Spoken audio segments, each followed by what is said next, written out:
Hello learners, जैसे हैं आप लोग? आशा करता हूँ सब अच्छे होंगे। टेलीग्राम ग्रुप पर आपने ये एक क्वेश्चन पूछा है कि इसमें आपको डाउट है, तो मैंने सोचा मैं आपके लिए इसको सॉल्व कर देता हूँ। तो चलिए ध्यान से इसको सुनिएगा सॉल्यूशन को। अच्छा क्वेश्चन है।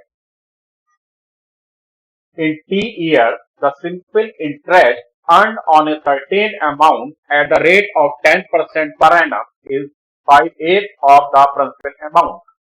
If the rate of interest is made 3/4 of the 10% and the simple interest remains the same, which of the following statement is true about the change value?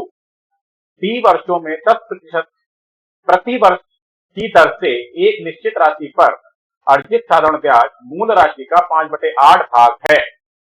यदि ब्याज की दर 10% का 3/4 कर दी जाए और साधारण ब्याज वही रहे जो पहले था, तो बदले हुए मूल्य के बारे में निम्नलिखित में से कौन सा कथन सत्य है? तो देखिए, पहले तो आप पहले वाले स्टेटमेंट पर जाइए। आपका जो रेट ऑफ इंटरेस्ट है वो 10% है और जो साधारण ब्याज है वो 5/8 ऑफ द प्रिंसिपल अमाउंट आ रहा है। ठीक है, तो प्रिंसिपल अमाउंट को आप पी मानते हैं तो वही लेंगे हम। मैं फॉर्मूला एक बार आप लोगों के लिए लिख देता हूं। साधारण ब्याज सिंपल इंटरेस्ट क्या होता है? मूलधन पी रेट दर गुणा समय T/100। ठीक है, तो साधारण ब्याज उसने क्लियर बोला है कि 5/8 मूल राशि के बराबर है, यानी कि 5/8 पी आ रहा है।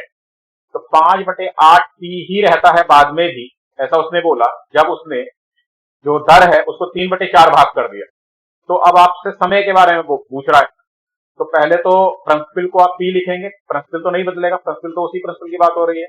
जो दर है वो 3/4 गुणा 10, पहले 10 थी, अब उसका 3/4 भाग। और समय के लिए पूछ रहा है, समय हमने लिख दिया। ठीक, अब बटे 100 तो आएगा, बटे 100 होता है फॉर्मूले में। अब इसको आपको सॉल्व करना है, बस सिंपल। ठीक है, तो सॉल्व कर लो। 10 से ये 10 बार जाएगा, 4 से 2 बार जाएगा, 2 से ये 5 बार जाएगा और टी बराबर निकालना है तो 5 गुणा 5 25/3। तो टी बराबर 25/3 वर्ष आ गया।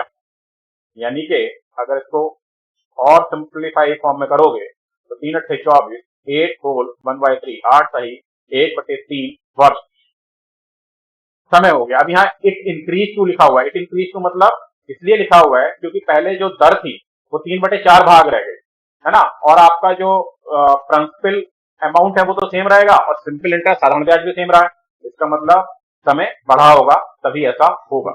तो इट इंक्रीज टू 8/1/3 वर्ष आपका इसका उत्तर आ जाएगा। मुझे आशा है ये आपको समझ आया है, और अगर समझ आया तो कमेंट में जरूर बताइए कि आपको ये कितने समझ आया और सॉल्यूशन आपको कैसा लगा। धन्यवाद।